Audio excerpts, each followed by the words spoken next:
32 પુત્રી પૈકી છઠ્ઠી પુત્રીની વાર્તા આપણે કરવાના છીએ।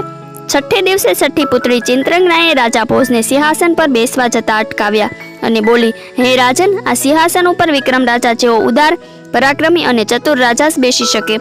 આથી વિક્રમ રાજાના પરાક્રમો જાણવા ભોજ રાજાએ ઈચ્છા દર્શાવી એટલે ચિંત્રંગનાએ નવી વાર્તા કહેવાની શરૂ કરી। ઉજ્જૈન નગરીમાં વિક્રમ રાજા રાજ કરતો હતો। ઉજ્જૈનના મધ્યમાં બજારો આવેલા હતા, ત્યાં તંબોળીઓનું પણ બજાર હતું। ત્યાં ભૈરવ ગોખ નામે એક જગ્યા ખૂબ પ્રખ્યાત હતી। તેની પાસે એક પાનવાળાની દુકાન હતી। આ પાનવાળાની દુકાનને મસાલાથી ભરપૂર જાત જાતના પાન મળતા। આ પાનવાળાના પાન ખાવા દૂર દૂરથી લોકો આવતા। રજવાડામાં પણ એના જ પાન જતા। આ તંબોળીની દુકાને દરરોજ સાંજે એક રૂપવંતી સ્ત્રી આવે। તંબોળી તેની રુચિ પ્રમાણે પાન બીડું બનાવી દે એટલે તે એક સોના મોહર આપી જતી। તે કદી ભાવ બાબતમાં પૂછપરછ કરતી નહીં। એક દિવસ આ પાનવાળાને થયું કે આ સ્ત્રી કોણ હશે, તે દરરોજ મને એક સોના મોહર આપીને જાય છે। એને તે સ્ત્રી વિશે જાણવાનું મન થયું। તેણે તેના પોતાના ગોરને બોલાવી બધી વાત કરી। ગોર મહારાજે તે સ્ત્રી કોણ છે તે વિશે જાણી લાવવાનું કામ માથે લીધું। એક સાંજે તંબોળીની દુકાને ગોર મહારાજ પણ હાજર રહ્યા। થોડી વાર થતાં તે સ્ત્રી દુકાને આવી અને પાન લઈ એક સોના મોહર આપી ચાલવા માંડી। જેવી સ્ત્રી ચાલી કે ગોર મહારાજ તેની પાછળ પાછળ ગયો। સ્ત્રી તો નગરની ઘણે દૂર એક જંગલમાં ગઈ। ત્યાં એક પર્વત હતો। પર્વતમાં ગુફા હતી। ગુફા અવઘાડીને તે સ્ત્રી અંદર ગઈ। એની પાછળ પાછળ ગોર પણ ગયો। થોડુંક અંદર ગયા ત્યાં તો એક સુંદર નગર આવ્યું, જાણે ઇન્દ્રપુરી જોઈ લ્યો। ત્યાં દૂરથી સંગીત સ્વરો આવવા લાગ્યા। તેજસ્વી તારા ઝબકતા હોય એવા દીવા બળતા હતા અને પુષ્પોની મીઠી સુગંધ માનવાનું ભાન ભૂલાવી દે તેવી હતી। નગરની શેરીમાં આગળ જતા એક સુંદર બાગ આવ્યો। ત્યાં કેટલીક સ્ત્રીઓ રમત રમતી હતી, કોઈ ફેરફદુડી ફરતી હતી। બાગની પાસે એક ચોક હતો। ત્યાં આવેલ એક કૂવામાં કેટલીક સ્ત્રીઓ પાણી ભરવા આવી હતી। તે ઘડાને કૂવામાં નાખતી અને કહેતી, ઘડા ઘડા કૂવામાંથી બહાર આવ, તને અબોલા રાણીના આણ છે। આશ્ચર્ય વચ્ચે ઘોડો દોરડા વગર તેની મેળે ઉપર આવતો। દૂર ઉભેલા ગોરે આ કૌતુક જોયું। તે તો આભોજ બની ગયો। તે પાણી ભરતી સ્ત્રીઓ પાસે આવ્યો અને બોલ્યો, હે સુંદરીઓ, તમે કોણ છો? તમે હમણાં જેની આણ દીધી તે અબોલા રાણી કોણ છે? પેલી સ્ત્રીઓ બોલી, મહારાજ, તમે વળી અબોલા રાણીના રાજ્યમાં અહીં કેવી રીતે આવી ચડ્યા? અબોલા આમ ક્યાંય રસ્તામાં નથી પડી તે દેખાડીએ। તે તો પુરુષનું મોઢું પણ જોતી નથી। મહેલમાં તેમના ખંડમાં 4 પડદા બાંધેલા છે, તેની અંદર તે રહે છે। તેને પુરુષ રાજ પ્રત્યે નફરત છે। વળી તેની પ્રતિજ્ઞા એ છે કે 4 વાર જેને બોલાવે એને વરે અને પડદા ખોલે। ગોર બોલ્યો, ગમે તે હોય, પણ મારે અબોલા રાણીને મળવું છે। તે મને દેખાડો, તેને મળ્યા વગર નહીં જાઓ। આની હડ જોઈને તેમાંથી એક સ્ત્રી અબોલા રાણી પાસે ગઈ અને બધી વાત કરી। રાણીએ કહ્યું, એ મૂર્ખ બ્રાહ્મણને પેલા કુંડમાં નવડાવી દો, એટલે આપોઆપ પાછો જતો રહેશે। પેલી સ્ત્રી ગોર પાસે આવી અને બોલી, તમને અબોલા રાણીએ કુંડમાં નહાવાનું કહ્યું છે। ગોર તો રાણીને મળવા એટલો અધીરો બની ગયો હતો કે તે તો પહેરે કપડે જ કુંડમાં નહાવા પડ્યો કે સાથે જ પેલા તંબોળીની દુકાને જઈ પહોંચ્યો। તેણે આંખો ખોલી જોયું તો તે તંબોળીની દુકાને ઉભેલો ગોર તો નવાઈ પામ્યો। તેમને અબોલા રાણીની નગરી સ્વપ્ન સમી લાગી। અહીં તો મધરાત થઈ હતી, ક્યાંય કોઈ જોવા જતું ન હતું। તેનું મન અકળાઈ ગયું અને પોક મૂકીને રડવા લાગ્યો। મધરાતે વિક્રમ રાજા નગર ચર્ચા જોવા નીકળ્યા હતા। તેઓ ફરતા ફરતા અહીં આવી ચડ્યા। તેમણે ગોરને રડતા જોયા અને પૂછ્યું, અરે મહારાજ, આમ મધરાતે રડવાનું કારણ શું? એવું તે કેવું દુઃખ આવી ચડ્યું કે આમ રડો છો? ગોરે કહ્યું, અરે ભાઈ, તમે મારું દુઃખ દૂર કરી શકો તેમ નથી। વિક્રમ રાજાએ ગોરને પોતાની વળખાણ આપીને કહ્યું, હું ગમે તે રીતે તારું દુઃખ દૂર કરી આપીશ। તું રડવાનું બંધ કરી દે, મને તારું દુઃખ જણાવ। ગોરે રાજાને અબોલા રાણીની બધી વિગતે વાત કરી। રાજાએ કહ્યું, તો મને એ અબોલા રાણી પાસે લઈ જા, તારું દુઃખ જરૂર દૂર થશે। ગોરે બીજા દિવસે રાજાને સાંજના સમયે તંબોળીની દુકાને બોલાવ્યો અને બીજા દિવસે સાંજે રાજા વેશ પલટો કરી તંબોળીની દુકાને થોડે દૂર ગોર સાથે ઊભા રહ્યા। થોડી વાર થતાં ફરી પેલી સ્ત્રી તંબોળીની દુકાને આવી અને પાન બીડું લઈ એક સોના મોહર આપી ચાલવા માંડી। ગોરના કહ્યા પ્રમાણે રાજા તરત જ પેલી સ્ત્રીના પાછળ પાછળ ગુફામાં દાખલ થયા। ગોરે જેવું વર્ણન કર્યું એવી જ નગરી, એવો જ વૈભવ અને એવી જ શોભા। તેઓ કૂવા આગળ આવી ઊભા રહ્યા। કૂવા ઉપર રૂપના અંબાર સમી સુંદરીઓ પાણી ભરતી હતી। કોઈને પણ ઘડો ખેંચવો પડતો નહોતો। થોડી વાર સુધી તો રાજાએ ઊભા જોયા કર્યું। પછી તેમની નજીક જઈ પૂછ્યું, બાઈઓ, આ કોનું ગામ છે અને તમે કોની આણ આપો છો? પહેલી સ્ત્રીઓમાંથી અબોલા રાણીની એક સખી બોલી, તમે કોણ છો અને અહીં કેમ આવ્યા છો? વિક્રમ રાજાએ પોતાની ઓળખાણ આપી ત્યારે સખી બોલી, અહીં અબોલા રાણીનું રાજ્ય ચાલે છે। રાજાએ પૂછ્યું, અબોલા રાણી કોણ છે તો કહો। પેલી સખી બોલી, એક વખત કેટલીક દેવીઓ રેતીની પૂતળીઓ બનાવવાની રમત રમી રહી હતી. એવામાં કેટલીક જોગણીઓની રૂપાળી પૂતળીઓ ઉપર અમી દ્રષ્ટિ થતાં બધી પૂતળીઓ સજીવન થઈ ગઈ. એટલે તેમણે પૂતળીઓને રહેવા માટે અજબ નગરીની રચના કરી. અમે બધી સ્ત્રીઓ રેતીની પૂતળીમાંથી બનેલી છીએ. અમારામાંથી અતિ સુંદર પુત્રી અબોલા રાણી છે. તેથી તેમને આ નગરીની રાણી બનાવવામાં આવી છે. અહીં તેમનું રાજ્ય ચાલે છે. અમારી રાણી કોઈ પુરુષનું મોં જોતા નથી કે તેની સાથે વાત પણ કરતા નથી. તે તો પોતાના ખંડમાં 4 પડદા રાખે છે. તેમણે એવી પ્રતિજ્ઞા લીધી છે કે જે પુરુષ પોતાની ચતુરાઈથી અબોલા રાણીને 4 વખત બોલતી કરે તો તે 4 પડદા છોડી નાખે, નહીં તો તેમની સાથે હોડમાં ઉતરનારને રાણી કારાગૃહમાં પૂરી દે છે. રાજાએ કહ્યું, હું તમારી રાણીના 4 પડદા છોડવીશ. મને એમની પાસે લઈ જાઓ. સખી રાજાને મહેલે લઈ ગઈ. બહાર પહેરો ભરતી દાસીને રાજાને સોંપી અંદર ગઈ. સખીએ કહ્યું, ઉજ્જૈનની નગરીના રાજા વિક્રમ તમને મળવા માંગે છે અને તમારા પડદા છોડાવવા આવ્યા છે. અબોલા રાણી ગુસ્સે થઈને બોલી, હે જા, રાજાને કહે, નગર ઉજ્જૈનીમાં તારું જોર, અહીં આવ્યો તે મારો ચોર. 4 પહોર તો વાંચા લઈશ, પ્રાતકાળ કારાગૃહ દઈશ. રાજા પડદાથી દૂર રહી બોલ્યા, સાંભળ રે ગરવીલી સતી, તારો કોણ પિતાને પતિ? વચન બોલે જેટલા કારાગૃહ નાખ્યા કેટલા. રાણીએ દાસીને દૂર આવેલા કારાગૃહ બતાવ્યા. હુકમ કર્યો, દાસી રાજાને કારાગૃહ લઈ ગઈ. ત્યાં લગભગ 800 રાજકુંવારો અને સોનાની સાંકળે બાંધી કેદી તરીકે રાખ્યા હતા. તેમના કોમળ ચહેરાઓ સાવ મુરઝાઈ ગયા હતા. માથાના વાળ અને દાઢી વધી જવાથી તેમના ચહેરાઓ પણ ઓળખાતા નહોતા. રાજકુમારોને જોઈને રાજા ખૂબ જ હેરાન થઈ ગયા. તેને પ્રતિજ્ઞા કરી કે આ બધાને કારાગૃહમાંથી છોડાવવું તો મારું ખરું નામ વિક્રમ. દાસીએ રાજાને કહ્યું, રાજન, આ બધાની દશા જોઈને જો તમે પણ હારી જશો તો આવી દશા તમારી પણ થશે. આમ કહી તે રાજાને પડદા બાંધેલ જગ્યાએ લઈ ગયા અને સોનાના પાટ ઉપર બેસાડ્યા. રાજાએ કહ્યું, હે અબોલા રાણી, હું તમને એક સરસ મજાની વાર્તા કહું છું, તમે હુંકારો ભણજો. અબોલા રાણી મૌન રહ્યા. એટલે રાજાએ દાસીને કહ્યું, રાણીના બદલે તેમનું કાનનું કુંડળ હુંકારો દેશે. રાણીને કાંઈ વાંધો તો નથી ને? રાજાના આ શબ્દો સાંભળી બધી દાસીઓ ખડખડાટ હસવા લાગી. એક દાસી રાણી પાસે જઈ આ વાત કરી. એટલે રાણીએ સંમતિ આપી અને કહેવડાવ્યું, જો રાણીનું કુંડળ પણ વાતમાં હુંકારો નહીં ભણે તો તમારે કારાગૃહમાં જવું પડશે. સારું. વિક્રમ રાજાએ તરત વીર વેતાળને યાદ કર્યો એટલે તે તરત અદ્રશ્ય રૂપે હાજર થયો. રાજાએ કહ્યું, જા, તું અબોલા રાણીના કુંડળમાં બેસી જા અને મારી વાતમાં હુંકારો ભણતો રહેજે. વેતાળ અબોલા રાણીના કુંડળમાં ભરાઈ બેઠો. રાજાએ વાત કહેવા માંડી, હે અબોલા રાણીના કાનના કુંડળ, મેલપુર પાટણ નામે નગરમાં ચંદ્રદેવ્યા નામે રાજા રાજ કરતો હતો. આ ગામમાં 4 મિત્રો રહેતા હતા. એક બ્રાહ્મણ, બીજો સોની, ત્રીજો સુથાર અને ચોથો સાળવી. આ 4 મિત્રો રાત દિવસ રખડ્યા કરે. તેમને કામ ધંધામાં સહેજ પણ રસ નહીં, ફક્ત ખાઈ પીને રખડ્યા કરે. આથી તેમના મા બાપ ખૂબ જ ચીડાતા. એક દિવસ 4ના મા બાપે 4 છોકરાઓને ખૂબ જ ઠપકો આપ્યો. તેથી 4 મિત્રોએ પરદેશ જઈ કંઈ કામ ધંધો કરવાનો વિચાર કર્યો. એક દિવસ 4 મિત્રો કોઈને પણ કહ્યા વગર પરદેશ કમાવા જવા નીકળી પડ્યા. રસ્તામાં એક ગામ આવ્યું. 4 ત્યાં રાતવાસો કર્યો. તેમની પાસે સીધું હતું એટલે બ્રાહ્મણે રસોઈ બનાવવાનું વિચાર્યું. તેણે સોનીને દેવતા લેવા ગામમાં મોકલ્યો. ગામમાં એક સોનીની દુકાન જોઈ. સોની દુકાનમાં દાગીના ઘડતો હતો. આથી પેલા સોની છોકરાને થયું કે કદાચ અહીં મને કામ મળશે. એટલે તે દુકાને જઈ દેવતા માંગ્યો અને તેણે પોતાની બધી હકીકત કહી સંભળાવી. દુકાનદાર સોનીને કહ્યું, ભાઈ, તું સોની છે, તું મારે ત્યાં રહીશ. હું તને દાગીના ઘડતા શીખવી દઈશ અને મહેતાણાના તરીકે પૈસા પણ આપીશ. કાલ સવારે પાછો આવી જશે. કહી સોની દેવતા લઈ પોતાના મિત્રો પાસે આવ્યો અને કહ્યું, મને આ ગામમાં એક સોનીને ત્યાં કામ મળી ગયું છે. બધા મિત્રોએ કહ્યું, ભલે, તું આ ગામમાં રોકાઈ જા, અમે આગળ વધીશું. જ્યારે ઘેર પાછા ફરીશું ત્યારે અહીં થઈને જઈશું. સવાર પડતા સોની ગામમાં રોકાઈ ગયો. જ્યારે બાકીના 3 મિત્રો આગળ ચાલ્યા. આગળ જતાં બીજું એક ગામ આવ્યું. ત્યાં એક સુથારને ત્યાં કામ મળી ગયું. સુથારને ત્યાં મૂકી બ્રાહ્મણ અને સાળવી આગળ ચાલ્યા. આગળ જતાં એક ગામમાં સાળવીને વણકરને ત્યાં કામ મળી ગયું. વણકરે કહ્યું, તું મારે ત્યાં કામ કરે તો તને હું કાપડ વણતા શીખવું. એટલે સાળવી પણ ત્યાં જ રોકાઈ ગયું. હવે બ્રાહ્મણ એકલો જ રહ્યો. એ ચાલતો ચાલતો નર્મદા નદીને કિનારે આવ્યો અને ત્યાં એક ગુરુને ઘેર વિદ્યા ભણવા રહી ગયો. આમ 4 મિત્રો અલગ અલગ ગામમાં રોકાઈ ગયા અને પોતપોતાના હુનર શીખવા લાગ્યા. જોતજોતામાં 12 વર્ષ વીતી ગયા. બ્રાહ્મણ શાસ્ત્રો ભણીને સર્વ વિદ્યામાં પારંગત થઈ ગયો. તે ગુરુના આશીર્વાદ લઈ પોતાને ઘેર આવવા નીકળી પડ્યો.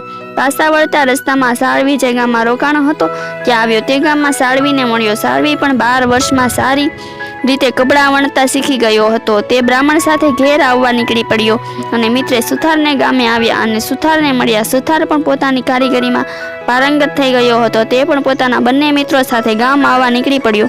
ત્રણેય મિત્રો ત્યાંથી સોનીના ગામે આવ્યા અને સોનીને મળ્યા. સોની પણ પોતાના માલિકની રજા લઈ મિત્રો સાથે નીકળી પડ્યા. ચારેય મિત્રો ચાલતા ચાલતા ઘોર જંગલમાં આવ્યા. તેઓ 12 વર્ષે પછી મળવાથી પોતપોતાની વાતો કરી આગળ વધી જતા હતા. રસ્તામાં સાંજ પડવા આવી. ચારે જણે એક વિશાળ ઝાડ નીચે મુકામ કર્યો. ચારે જણે એક પહોર જાગવા નક્કી કર્યું. પહેલો વારો સુથારે લીધો. બીજા 3 જણ સૂઈ ગયા. ચાલવાને કારણે તેઓ ખૂબ થાકી ગયા હતા એટલે તરત જ ઊંઘી ગયા. જ્યારે એકલો સુથાર જાગતો બેઠો. હવે એકલાએ રાતનો પહોર કેમ કરીને વિતાવો તે વિચારવા લાગ્યો. કંઈક વિચારતા તેને થયું કે લાવને એકાદ લાકડાની પૂતળી ઘડવા માંડું. તે તો તરત જ પોતાના ઓજારો કાઢી પૂતળી ઘડવા માંડી. પૂતળી ઘડી રહ્યો ત્યાં તો એક પહોર પૂરો થઈ ગયો અને હવે જાગવાનો વારો સાળવીનો આવ્યો. સાળવીના ઉઠતા જ સુથાર સૂઈ ગયો. સાળવીની નજર પૂતળી પર પડી. તેને થયું કે સુથારે કેવી સુંદર પૂતળી બનાવી છે, પણ તે વસ્ત્રો વગર સારી લાગતી નથી. એટલે તેણે પૂતળી માટે કપડાં તૈયાર કર્યા અને પહેરાવી દીધા. ત્રીજો પહોર થતાં જાગવાનો વારો સોનીનો આવ્યો અને સાળવી સૂઈ ગયો. સોનીની નજર પૂતળી પર પડતા તે જોઈ રહ્યો. તેને થયું કે આ પૂતળી કેટલી સુંદર લાગે છે, પણ જો તેની ઘરેણાં પહેર્યા હોય તો તેની સુંદરતામાં ઓર વધારો થાય. તેણે તરત પૂતળી માટે સુંદર ઘરેણાં બનાવી દીધા અને પહેરાવ્યા. હવે બ્રાહ્મણનો વારો આવ્યો એટલે સોની સૂઈ ગયો. બ્રાહ્મણ તો પૂતળી જોઈ નવાઈ પામ્યો. તેને થયું કે આવી સુંદર પૂતળી જીવ વગરની કેમ? તેણે તરત જ પોતાની વિદ્યા અજમાવી. તેણે જીવતી કરી. ઘડીકમાં તો તે બોલતી ચાલતી રૂપાળી સુંદરી બની ગઈ. બ્રાહ્મણ તો તેને જોતા જ તેના પર મોહી પડ્યો. થોડી વારમાં સવાર થતાં જ 3 મિત્રો જાગ્યા. તેણે પોતાની સામે રૂપાળી સુંદરીને જોતા જ તેના પર મોહી પડ્યા. થોડી વારમાં તો 4 મિત્રો ઝઘડવા લાગ્યા. એકે કહે આ સુંદરી મારી ને બીજો કહે આ સુંદરી મારી. વિક્રમ રાજાએ અહીં વાત અટકાવી અને પૂછ્યું, હે કાનના કુંડળ, હવે તું જ કહે એ સુંદરી કોની? સાચું કહેજે. ખોટું કહીશ તો તારી રાણીની હાંસી થશે. તરત કુંડળ ઉપર બેઠેલો વૈતાળ બોલ્યો, પુત્રી બ્રાહ્મણની, કારણ એણે એનામાં જીવ આપ્યો ને. આ સાંભળી બોલા રાણી ગુસ્સે થઈને બોલી, અરે કુંડળ, તારામાં કઈ બુદ્ધિ છે કે નહીં? જીવ મૂકે તે તો ઈશ્વર કહેવાય. પુત્રી ઘડનાર સુથાર તો પિતા તુલ્ય ગણાય. વસ્ત્રો પહેરાવનાર સાળવી ભાઈ ગણાય. પરંતુ જેણે ઘરેણા ઘડીને પહેરાવ્યા તે એનો પતિ થયો. આમ કહી તેણે કુંડળને ફેંકી દીધું. વિક્રમ રાજાએ કહ્યું, હે અબોલા રાણી, તમારો જવાબ તદ્દન સાચો છે. તમારી બુદ્ધિ માટે માન છે, પરંતુ તમે બોલ્યા એટલે એક પડદો છોડી નાખો. અબોલા રાણીએ પોતાની શરત પ્રમાણે એક પડદો છોડાવી દીધો. રાણી, હવે હું બીજી વાત કહું, તમે હુંકારો દેશો ને? અરે રાજા, તમે ગમે તેમ કરો, પણ રાણી હુંકારો નહીં દે. કાંઈ નહીં, બેફિકરથી વિક્રમે કહ્યું. રાણીનો હાર હુંકારો દેશે. વેતાળ હારમાં જઈ બેઠો. રાજાએ બીજા વાત શરૂ કરી. રાજવંતી નગરમાં રાજાસેન નામનો રાજા રાજ કરતો હતો. તે ભલો અને પ્રજાપ્રેમી હતો. તેની રાણી સત્યવતી પણ શાણી અને ઉદાર હતી. તેઓ બધી વાતે સુખી હતા. માત્ર શેર માટીની ખોટ હતી. રાજાએ પુત્ર પ્રાપ્તિ માટે મહાદેવજીનું તપ કર્યું. 6 મહિનાના તપ બાદ શિવજી રાજા પર પ્રસન્ન થયા અને તેને એક પુત્રનું વરદાન આપ્યું. વરદાનના પ્રતાપે રાણીએ એક સુંદર કુંવર અવતર્યો. આથી રાજા રાણીના આનંદનો પાર રહ્યો નહીં. ધીરે ધીરે કુંવર 12 વર્ષનો થઈ ગયો. તેનામાં ઠરેલપણું આવી ગયું. એટલે એક દિવસ રાજાએ કુંવરને બોલાવી કહ્યું, બેટા, હું દરરોજ શિવ પૂજા કરું છું. હવે મારી વૃદ્ધાવસ્થાને કારણે આ નિયમ જાળવવાનો કઠિન થઈ ગયો છે. એટલે મારી જગ્યાએ હવે તું દરરોજ શિવ પૂજા કર. કુંવરે તે વાત કબૂલ કરી. તે દરરોજ ભક્તિભાવથી શિવ પૂજા કરવા લાગ્યો. કુંવર 18 વર્ષનો થતાં રાજાએ એના લગ્ન શીતળપુરની રાજકુમારી રૂપાવતી સાથે કર્યા. પરંતુ કન્યાને વળાવવાનું મુહૂર્ત આવ્યું નહીં. એટલે કન્યાએ ત્યાં જ રહેવા દઈ જાન પાછી આવી. જોશીએ મુહૂર્ત કાઢી આપ્યું કે મહિના પછી કન્યાને તેડી જવી. મહિનો થતાં રાજકોટ કુંવરીને તેડવા ગયા. ત્યારે કુંવરીએ કહ્યું, હું તો કુંવરજી તેડવા આવશે ત્યારે જ આવીશ, તમારી સાથે નહીં આવું. કુંવરીનો સંદેશો સાંભળી રાજકુંવર પોતે તૈયાર થયા. તેણે પોતાના બાળમિત્ર પ્રધાનપુત્રને પણ સાથે લીધો. રસ્તે જતાં એક શિવ મંદિર આવ્યો. શિવ મંદિરની પાસે એક સરોવર હતું. તેમાં સુંદર કમળો ખીલ્યા હતા. રાજકુમારે રથમાંથી ઉતરી સરોવરમાં સ્નાન કરી કમળો ચૂંટી લાવી શિવજીની પૂજા કરી. તેણે મનમાં નિશ્ચય કર્યો કે હે જટાધારી ભોળાનાથ, હું મારી રાણીને લઈને પાછો ફરીશ ત્યારે ફરીથી હું કમળ પૂજા કરીને જ જઈશ. રાજકુમાર અને પ્રધાનપુત્ર ત્યાંથી શીતળપુર આવ્યા. રાજકુમાર આવ્યાના સમાચાર મળતા તેમનો ધામધૂમથી સત્કાર કરવામાં આવ્યો અને માનપૂર્વક મહેલે લાવ્યા. 1.5 મહિનો સાસરે રોકાઈ રાજકુમારે વિદાય માંગી. રાજાએ પોતાની કુંવરીને અઢળક દાયજો આપી રાજકુમાર સાથે વિદાય કરી. રાણીને તેડીને રાજકુમાર અને પ્રધાનપુત્ર પાછા વળ્યા. પ્રધાનપુત્ર રથનો સારથી બન્યો. રસ્તામાં પેલું શિવ મંદિર આવ્યું. રાજકુમારે રથ ઊભો રાખ્યો અને કહ્યું, તમે બંને રથમાં બેસી રહો, હું હમણાં જ શિવ મંદિરમાં કમળ પૂજા કરીને પાછો વળું છું. કુંવર સરોવર પાસે ગયો, પણ ઋતુ બદલાઈ ગયેલી હોવાથી સરોવરમાં એક પણ કમળ હતું નહીં. રાજકુમાર મૂંઝાઈ ગયો. હવે હું શું કરું તે વિચારતો શિવ મંદિરમાં ગયો. તેણે વિચાર્યું કે કરેલો સંકલ્પ પાર પાડવો જોઈએ, એટલે તેણે શિવજી આગળ મસ્તક નમાવી બોલ્યો, હે ભોળાનાથ, સરોવરમાં કમળો સુકાઈ ગયા છે, પણ આ મારું શિર કમળ હજુ લીલું છે, આપ તેને કૃપા કરી સ્વીકારો. આમ કહી તેણે તલવારથી પોતાનું મસ્તક છોડી નાખ્યું. ઘણીવાર થવા છતાં રાજકુમાર પાછો આવ્યો નહીં, એટલે પ્રધાનપુત્ર મંદિરમાં ગયો તો શિવજી આગળ રાજકુમારના ધડ મસ્તક અલગ પડેલા હતા. તે ગભરાયેલો કે મંદિરમાં મારા સિવાય બીજું કોઈ હતું નહીં, એટલે રાજકુમારની હત્યાનો આરોપ મારા પર આવશે અને મારી આબરૂ જતી રહેશે, માટે મરવું એ જ મારા માટે ઉત્તમ છે. આમ વિચારી તેણે મ્યાનમાંથી તલવાર ખેંચીને પોતાનું મસ્તક ધડથી અલગ કરી દીધું. ઘણીવાર થઈ છતાં પ્રધાનપુત્ર પણ પાછો આવ્યો નહીં, એટલે કુંવરી રૂપવંતી ચિંતા કરવા લાગી. તે રથમાંથી ઉતરીને મંદિરમાં આવી અને જોયું તો બંનેના મસ્તક ધડથી કપાઈને અલગ અલગ પડેલા હતા. તે તો શીશ પાડી ઉઠી અને ધુસકે રડવા લાગી. તેને ખબર ન પડી કે આ બંનેની હત્યા કોણે કરી. થયું કે લોકો મને કલંકિત ગણશે અને મને હત્યારી ગણશે. આ કલંક મારા માતા પિતાના કુળને પણ લાગશે, માટે જીવવા કરતાં મરવું સારું. આમ વિચારી તેને મરવા માટે મ્યાનમાંથી તલવાર ખેંચી ગળે મારવા જાય છે, ત્યાં તો મહાદેવજી સાક્ષાત પ્રગટ થયા અને બોલ્યા, હે પુત્રી, આત્મહત્યા એ મહાપાપ ગણાય છે, માટે મરવાનું માંડી વાળીને બોલ, તારે શું જોઈએ છે? કુંવરી રૂપવંતી બંને હાથ જોડી બોલી, હે ભગવાન, મારે બીજું કાંઈ જોઈતું નથી, ફક્ત આ બંને જણને જીવતા કરો એટલે બસ. પતિ વગરનું જીવન મારા માટે નકામું છે. મહાદેવજીએ કહ્યું, પુત્રી, તું બંનેના મસ્તક ધડ ઉપર ગોઠવી ઉપર એક વસ્ત્ર ઓઢાડી દે, એટલે થોડી વારમાં જ બંને સજીવન થશે. આમ કહી શિવજી અંતર ધ્યાન થઈ ગયા. રૂપવંતી તો દોડીને રથમાંથી એક રેશમી વસ્ત્ર લઈ આવી અને તરત જ છૂટા પડેલા મસ્તક એક ધડ ઉપર ગોઠવી દઈ વસ્ત્ર ઓઢાડી દીધું. થોડી વારમાં તો બંને સજીવન થયા અને આળસ મરડીને ઊભા થયા. પણ આ શું? રાજકુમારના ધડ ઉપર પ્રધાનનું પુત્રનું મસ્તક અને પ્રધાનપુત્રના ધડ ઉપર રાજકુંવરનું મસ્તક. ઉતાવળમાં થયેલી ભૂલ બદલ રૂપવંતીને ખૂબ જ પસ્તાવો થયો. તે મૂંઝાવા લાગી કે આ બંનેમાંથી પતિ કોણ ગણાય. વિક્રમ રાજાએ અહીં વાત અટકાવી અને બોલ્યા, હે બોલા રાણીના હાર, આ બંનેમાંથી રૂપવંતીનો પતિ કોણ ગણાય? સાચું કહેજે, નહીંતર બોલા રાણીનું માન ઘટશે. તરત જ હારમાં રહેલો વેતાળ બોલ્યો, આમાં શું? કુંવરીએ લગ્ન વિધિ વખતે કુંવરનો હાથ ચાલ્યો હતો, માટે કુંવરનું ધડ હોય તે જ કુંવરીનો પતિ ગણાય.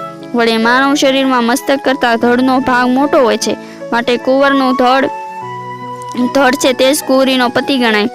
બોલા રાણીને આ જવાબ ખોટો લાગ્યો, એટલે તેનામાંથી રહેવાયું નહીં અને તરત જ ગુસ્સે થઈ બોલી ઉઠ્યા, હે હાર, તને ધિક્કાર છે, તે તો મારું નામ લજવી નાખ્યું, તું મારા ગળામાં રહેવાને લાયક નથી. આમ કહી હાર જમીન પર ફેંકતા કહ્યું, મસ્તક શરીરનું ભૂષણ છે, માણસ માત્ર મસ્તકથી ઓળખાય છે, માટે રાણી ધડની નહીં પણ મસ્તકની છે.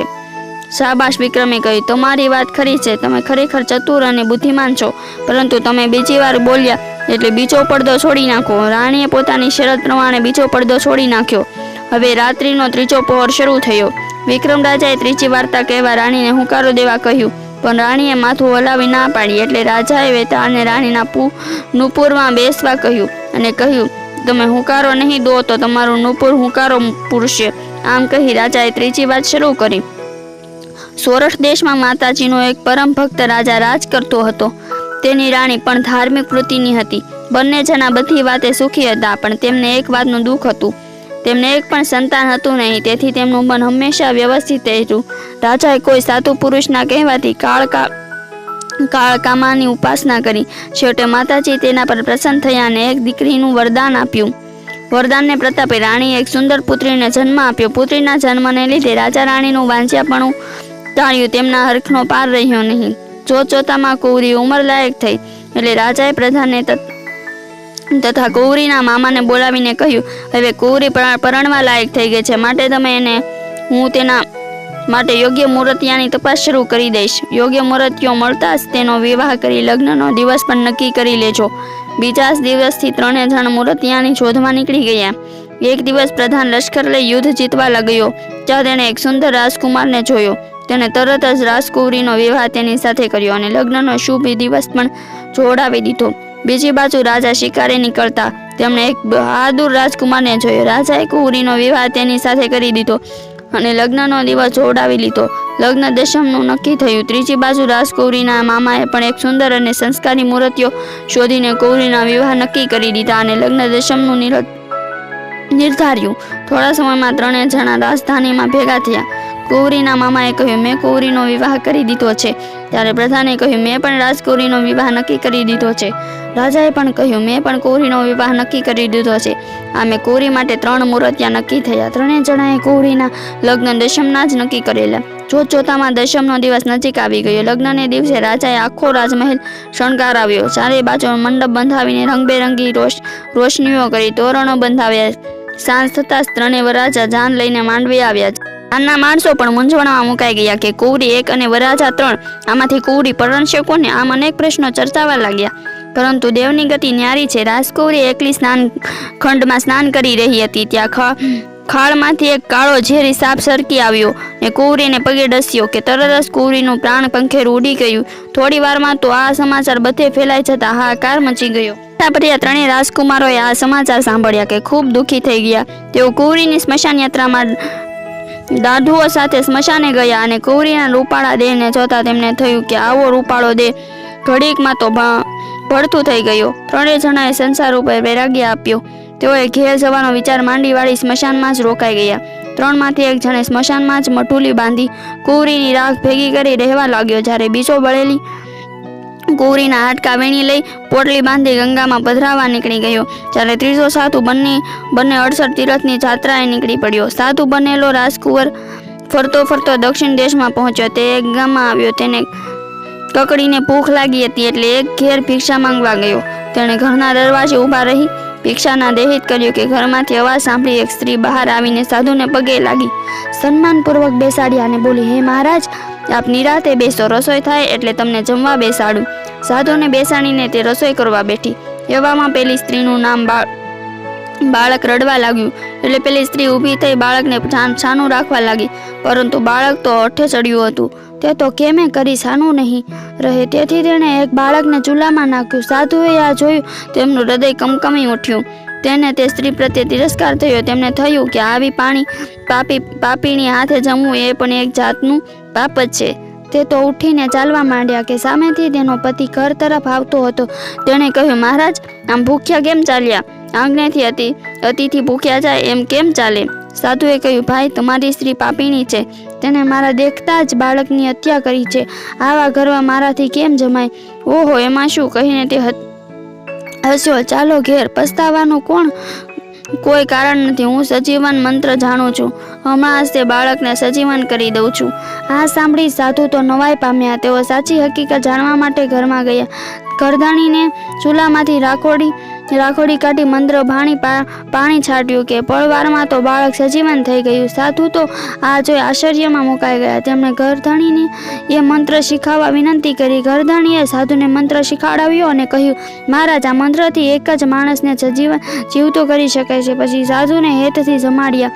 સાધુ તેમનો આભાર માની ત્યાંથી નીકળી પડ્યા અને રસ્તામાં આવી સાધુનો વેશ કાઢી રાજકુમાર બની ગયા. તે રાજકુમારીના ગામના સ્મશાને આવી પહોંચ્યા. તે જ વખતે ગંગામાં હાડકા પધરાવા ગયેલો રાજકુમાર પણ સ્મશાને આવી પહોંચ્યો અને બંને જણા ત્રીજા રાજકુમારની મટુલીએ ભેગા થયા. પેલાએ કન્યાની રાખ માંગી અને તેના મંત્ર પર ભણી પાણી છાડ્યું. ત્યાં તો કુંવરી સજીવન થઈ ગઈ. રાજકુમારીને સજીવન થયેલી જોઈ 3 મૂર્તિયાઓ તેને પરણવા માટે અંદરો અંદર ઝઘડવા લાગ્યા. એક કહે, હું સજીવન મંત્ર લાવીને એને જીવતી કરી, તેથી રાજકુમારીને હું પરણું. જ્યારે ત્રીજો કહે, મેં ગંગામાં અસ્થિ નાખ્યા, એથી એ જીવતી થઈ છે. જ્યારે ત્રીજો કહે, જો મેં રાખ સાચવી જ ના હોત તો કુંવરી જીવતી શી રીતે થાત? માટે કુંવરીને હું જ પરણું. હવે પ્રશ્ન ઊભો થયો કે કુંવરીને પરણે કોણ? આટલેથી વાત અટકાવી વિક્રમ રાજાએ કહ્યું, હે અબોલા રાણીના નૂપુર, સાચું બોલ, કુંવરી કોને પરણે? ખોટું કહીશ તો તારી રાણીનું માન ઘટશે. નૂપુરમાં રહેલો વેતાળ બોલ્યો, જેણે મંત્રથી કુંવરીને સજીવન કરી. એને આ સાંભળી રાણી ગુસ્સે થઈ અને નૂપુરને કાઢી દૂર ફેંક્યો અને બોલી, તારો ઉકેલ સાવ ખોટો છે. કુંવરીને જેણે મંત્ર બળી સજીવન કરી તે તો તેનો પિતા ગણાય. જેણે એના અસ્થિ ગંગામાં નાખે એ તો એનો પુત્ર થયો, અને જે મટુલીમાં રાખ સાચવીને બેઠો તે તેનો પતિ થયો. વિક્રમ રાજાએ કહ્યું, હે અબોલા રાણી, તમારો ઉકેલ સાચો, પણ તમે ત્રીજી વાર બોલ્યા માટે ત્રીજો પડદો છોડી નાખો. રાણીએ શરત મુજબ ત્રીજો પડદો છોડાવ્યો. હવે ચોથો પડદો બાકી રહ્યો. વિક્રમ રાજાએ કહ્યું, હવે હું તમને ચોથી વાત કહું છું. જો તમે હુંકારો નહીં દો તો મારા હાથમાંનું કંકણ હુંકારો પૂરશે. પણ અબોલા રાણી મૌન રહ્યા. એટલે રાજાએ વેતાળને કંકણમાં બેસવાનું કહ્યું અને પોતાની વાત શરૂ કરી. મરુત દેશમાં મોરેશ્વર નામે એક ગામ હતું. ત્યાં સુંદરપાળ નામે રાજા રાજ કરતો હતો. આ ગામમાં એક આંધળો અને એક લંગડો રહેતો હતો. તે બંને ખાસ મિત્રો હતા. તેમને એકબીજા વગર સહેજ પણ ચાલતું નહીં. બંને મિત્રો આખો દિવસ સાથે જ રહે. એક દિવસ આંધળાએ લંગડાને કહ્યું, ચાલ હું તને ખંભે બેસાડી દઉં, તું મને રસ્તો બતાવજે. આમ લંગડાએ આંધળાના ખંભા ઉપર બેસી ગયો. બંને મિત્રો વાતો કરતા કરતા એક ગામમાં આવી ચડ્યા. આમ ગામના રાજાને એક કુંવરી હતી. કુંવરીના ગળામાં મસો હતી, તેથી તે કદરૂપી લાગતી હતી. તેથી સાથે લગ્ન કરવા કોઈ તૈયાર નહોતું. છેવટે રાજાએ કંટાળીને ઢંઢેરો પીટાવ્યો કે જેના પર હાથની કળશ ઢોળશે તેને મારી કુંવરી પરણાવીશ અને અઢળક સંપત્તિ આપીશ. રાજાએ મહેલના ભવ્ય ચોગાને શણગારાવ્યો. હાથણીને પણ શણગારાની અને ઝૂંટમાં કળશ આપ્યો. કળશ લઈને હાથણી ચાલવા માંડી. કેટલામાં પેલા આંધળાના લંગડાની જોડી ફરતી ફરતી અહીં આવી પહોંચી. તેઓ ચોગાનના એક ખૂણામાં ઊભા રહ્યા. થોડી વારમાં તો હાથણી કળશ લઈને આંધળા અને લંગડા પાસે આવી અને તેમની ઉપર કળશ ઢોળ્યો. રાજાએ કુંવરીના લગ્ન આંધળા અને લંગડા સાથે વિધિપૂર્વક કર્યા અને પુષ્કળ ધન ઝવેરાત આપ્યું. તેઓને રહેવા માટે એક જુદો મહેલ પણ કાઢી આપ્યો. થોડા સમયમાં ત્રણેય જણા સંપીને રહેવા લાગ્યા. કુંવરી પોતાના બંને પતિઓનું બરાબર ધ્યાન રાખતી. એક દિવસ લંગડાની દાનત બગડી. તેણે આંધળાને મારી નાખવા કાવતરું રચ્યું. તે એક ઝેરી નાગ ઉપાડી લાવ્યો અને તેના ટુકડા કરી તપેલીમાં પાણી સાથે નાખી ઉકાળવા માટે તપેલીને ચૂલે ચડાવી. પોતે બહાર જઈને બેઠો. આંધળો બહાર ગયો હતો. તે થોડી વારે ઘેર આવ્યો. તેને કકડીને ભૂખ લાગી એટલે તે ખાવાનું શોધવા ફાફા મારવા લાગ્યો, પરંતુ તેને ક્યાંય ખાવાનું મળ્યું નહીં. એવામાં તપેલીમાં ઉકળી રહેલા પાણીનો ખખડટ અવાજ સાંભળ્યો. તેને થયું કે ચૂલા ઉપર કાંઈક રંધાઈ રહ્યું છે. તે ધીરે ધીરે ચૂલા પાસે આવ્યો અને જોયું. તપેલીનું ઢાંકણ ખસેડ્યું કે અંદરની વરાળ તેની આંખોને લાગી. ઝેરી વરાળથી તેની આંખમાં પડદા ખુલી ગયા અને તે દેખતો થઈ ગયો. તેણે તપેલીમાં જોયું તો અંદર નાગના ટુકડા. એ સમજી ગયો કે તેને મારવાનું કાવતરું હતું. તે ગુસ્સે થઈ લંગડા પાસે ગયો ને એ વખતે લંગડો પાછલી બાજુ રાજકુંવરી સાથે બેઠો વાતો કરતો હતો. આંધળાએ કહ્યું, કશું જ બોલ્યા વિના લંગડાના ટાટિયા ઝાલી જોરથી રાજકુમારી ઉપર એને પછાડ્યો. પરિણામ કંઈક જુદું જ આવ્યું.